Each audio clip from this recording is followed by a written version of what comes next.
Breaking news Visakhapatnam వేదికగా జరుగుతున్న cricket match సందర్భంగా టికెట్ల బ్లాక్ దందాను టాస్క్ ఫోర్స్ పోలీసులు రద్దు చేశారు. వైజాగ్ క్రికెట్ స్టేడియం పరిసరాల్లో అక్రమంగా టికెట్స్ విక్రయిస్తున్న వ్యక్తులపై పోలీసులు మెరుపుదాడులు నిర్వహించి వారిని అదుపులోకి తీసుకున్నారు. ఒక్కో టికెట్ను 3,000 రూపాయల నుంచి 6,000 రూపాయల వరకు విక్రయిస్తున్నట్టు పోలీసులు గుర్తించారు. నిందితుల వద్ద నుంచి పెద్ద సంఖ్యలో టికెట్లు స్వాధీనం చేసుకున్నారు.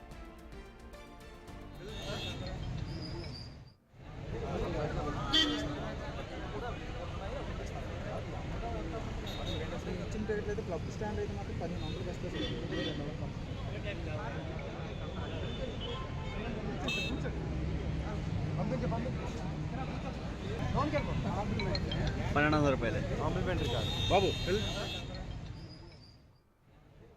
క్రికెట్ మ్యాచ్ కు సంబంధించి తాజా అప్డేట్స్ మా ప్రతినిధి రాజు అందిస్తారు. రాజు, విశాఖ వేదికగా ఇండియా న్యూజిలాండ్ మ్యాచ్ మరికొద్ది సేపట్లో ప్రారంభమవుతుంది. అయితే ఈ మ్యాచ్కి సంబంధించి టికెట్లు భారీగా కూడా ఎక్కడికక్కడ బ్లాక్లో అమ్ముడవుతున్నటువంటి పరిస్థితి అయితే ఉంది. అభిమానులు ఆ భారీ తాకిడి ఎక్కువైనటువంటిది అయితే ఉంది. అంటే ఒక పక్క నుంచి ఆ టికెట్స్ అన్నీ కూడా ఇంకా ఆన్లైన్లో అందుబాటులో ఉన్నా కూడా ఆ స్టేడియం దగ్గర టికెట్స్ అన్నింటినీ బ్లాక్లో సేల్ చేస్తున్నటువంటి వాళ్ళని దాదాపుగా 28 మందిని టాస్క్ ఫోర్స్ అదేవిధంగా స్పెషల్ బ్రాంచ్ పోలీసులు అయితే వాళ్ళని పట్టుకున్నటువంటి పరిస్థితి కనిపిస్తుంది. ఒక పక్క నుంచి ట్రాఫిక్ని కంట్రోల్ చేస్తే పోలీసులు ఎక్కడికక్కడ నిఘాని ఏర్పాటు చేసి ఎక్కడెక్కడ ఉన్నారు, ఆ బ్లాక్ టికెట్లు ఎక్కడ అమ్ముతున్నారు అనే వాళ్ళందరినీ కూడా వీళ్ళు ఐడెంటిఫై చేసి మొత్తం పట్టుకుంటున్నటువంటి పరిస్థితి కనిపిస్తుంది. ఇప్పటికీ టాస్క్ ఫోర్స్ పోలీసులు ఇక్కడే వేసిండి టికెట్లన్నింటినీ కూడా కట్టలుగా ఉన్నటువంటి వాళ్ళ దగ్గర నుంచి టికెట్లు స్వాధీనం చేసుకుని వాళ్ళని అయితే అరెస్ట్ చేసినటువంటి పరిస్థితి కనిపిస్తుంది. ముఖ్యంగా అంటే ఈ టికెట్స్ అన్నీ కూడా ముందుగానే ఓపెన్ అయిపోయింది. అంటే మూడో T20 జరగక ముందే ఈ టికెట్స్ అన్ని ఓపెన్ అయినటువంటి నేపథ్యంలో బ్లాక్లో టికెట్లు అమ్మడం కోసం భారీగా టికెట్లను కొనుగోలు చేసినటువంటి పరిస్థితి అయితే ఉంది.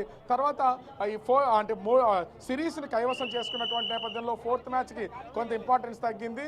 ఇంపార్టెన్స్ తగ్గినా కూడా మ్యాచ్కి టికెట్లు లేనటువంటి వాళ్ళకి లాభాలు చూసుకుని వీళ్ళు టికెట్స్ అన్నింటినీ కూడా అమ్మకాలు చేస్తున్నటువంటి పరిస్థితి అయితే ఉంది. ఈ నేపథ్యంలోనే పోలీసులు వీళ్ళందరినీ కూడా అదుపులోకి తీసుకుని ప్రస్తుతం ఆ స్టేషన్కి అయితే తరలించారు. మరోపక్క చూస్తే భారీగా క్రికెట్ అభిమానులు అయితే ఇక్కడ చేరుకుంటున్నటువంటి పరిస్థితి అయితే ఉంది. ఇప్పటికే మొత్తం స్టేడియం అంతా అభిమానులతో కిక్కిరిసిపోయినటువంటి పరిస్థితి ఉంది. లోపల కేకలతో అందరూ కూడా ఎంజాయ్ చేస్తున్నటువంటిది అయితే ఉంది. అభిమానులు కూడా ఇక్కడ సందడి చేస్తూ ఉన్నారు. ఎట్లా ఇప్పటికే 3 మ్యాచ్లు ఆల్రెడీ గెలిచింది. ఇంకొక మ్యాచ్ ఇప్పుడు 4వ మ్యాచ్ ఇక్కడైతే జరుగుతుంది. సూర్యకుమార్ యాదవ్ ఫ్యాన్ లాగా ఉన్నారు. ఎలా ఆడతారు అనుకుంటున్నారు? 100% is India in maximum 100% first batting మంది అయితే 300 కూడా చాయిస్లు కూడా ఉన్నాయి. Is gate captains team India Suryakumar Yadav. చూడొచ్చు వస్తున్నటువంటి అభిమానుల్ని చాలా మంది, ఎందుకంటే ఇక్కడ నేషనల్ హైవే పక్కనే ఉన్నటువంటి నేపథ్యంలో ఒక పక్క ట్రాఫిక్ కంట్రోల్ చేయడం కూడా అనేది చాలా ఇబ్బందికరమైనటువంటి పరిస్థితి. అయినా కూడా పోలీసులు ఎక్కడ వెహికల్ని ఆగకుండా వెహికల్స్ అన్నింటినీ కూడా మూమెంట్ని చాలా వేగంగా పంపిస్తున్నటువంటిది అయితే ఉంది. టికెట్లు ఉన్నటువంటి వాళ్ళు, టికెట్లు లేనటువంటి వాళ్ళు కూడా అనేక మంది ప్రస్తుతం అయితే ఇక్కడ మ్యాచ్ని ప్రత్యక్షంగా చూడడానికి వస్తున్నటువంటి వాళ్ళు అయితే ఉన్నారు.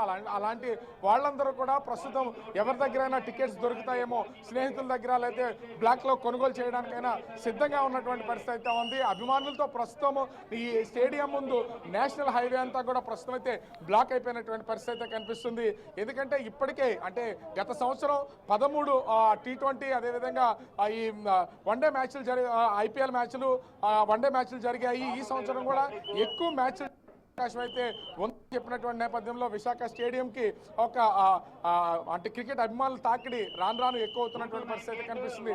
అనేక ప్రాంతాల నుంచి ఈ మ్యాచ్ చూడడానికి, ముఖ్యంగా ఇక్కడ ఒరిస్సాకి సంబంధించి కూడా ఇది బోర్డర్ జిల్లాగా ఉన్నటువంటి నేపథ్యంలో ఇక్కడ కూడా అభిమానులు అనేక మంది టికెట్స్ ఉన్న ప్రత్యక్షంగా వాళ్ళ క్రికెట్ అభిమానుల్ని చూడడం కోసం అయితే వస్తున్నటువంటిది అయితే చూడొచ్చు.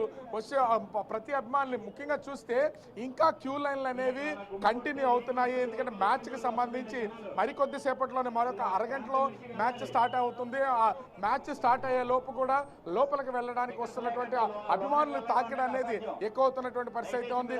ఎంతమంది అభిమానులు ఎన్ని వస్తున్నా కూడా వీళ్ళని బ్లాక్ టికెట్లో అమ్ముతున్నటువంటి వాళ్ళని మాత్రం పోలీసులు డేగ కళ్ళతో ఎక్కడికక్కడ నిఘా చేసి అందరినీ పట్టుకుంటున్నారు. ఒక పక్క నుంచి ఎక్కువ రద్దీగా ఉన్నటువంటి ప్లేస్లో, గుమిగూడు ఉన్నటువంటి ప్లేస్లో డ్రోన్ల ద్వారా ఐడెంటిఫై చేసి అటు టాస్క్ ఫోర్స్ అదేవిధంగా స్పెషల్ బ్రాంచ్ పోలీసులు బ్లాక్ టికెట్లు అమ్ముతున్నటువంటి వాళ్ళని ఐడెంటిఫై చేస్తున్నటువంటిది అయితే ఉంది. ఈ నేపథ్యంలోనే దాదాపుగా 28 మంది వరకు బ్లాక్ టికెట్లు అమ్ముతున్నటువంటి ముఠాని పోలీసులు అయితే అదుపులోకి తీసుకుని వాళ్ళైతే ఆ స్టేషన్లకి తరలించినటువంటి పరిస్థితి అయితే ఉంది. మరికొద్ది సేపట్లో అటు ఇండియా న్యూజిలాండ్ మ్యాచ్ ప్రారంభం కానున్నటువంటి నేపథ్యంలో ఇప్పటికే క్రికెట్ అభిమానులు, టికెట్లు ఉన్నటువంటి వాళ్ళందరూ కూడా స్టేడియం లోపలికి చేరుకుంటే టికెట్ల కోసం వెయిట్ చేస్తున్నటువంటి వాళ్ళు భారీ ట్రాఫిక్ జామ్ చేస్తూ ప్రస్తుతం అయితే ఈ స్టేడియం ముందు అటు ఇటు తిరుగుతున్నటువంటి పరిస్థితి కనిపిస్తుంది. ఒక పక్క నుంచి ఇంకా అంటే కొద్దిసేపటి క్రితం వరకు కూడా టికెట్ ఆన్లైన్లో అందుబాటులో ఉన్నటువంటి పరిస్థితి అయితే ఉంది. ఆ టికెట్లు ఎప్పుడైతే క్లోజ్ చేశారో బ్లాక్ మార్కెట్ కోసం అనేక మంది క్రికెట్ అభిమానులు ఆ టికెట్లు దొరుకుతాయని ప్రస్తుతం ఈ స్టేడియం పరిసరాల్లో ఆ టికెట్ల కోసం అయితే చూస్తున్నటువంటి పరిస్థితి కనిపిస్తుంది. ఓవరాల్ గా చూస్తే మరికొద్ది సేపట్లో India New Zealand match T20 match ప్రారంభమయ్యే అవకాశం అయితే కనిపిస్తోంది.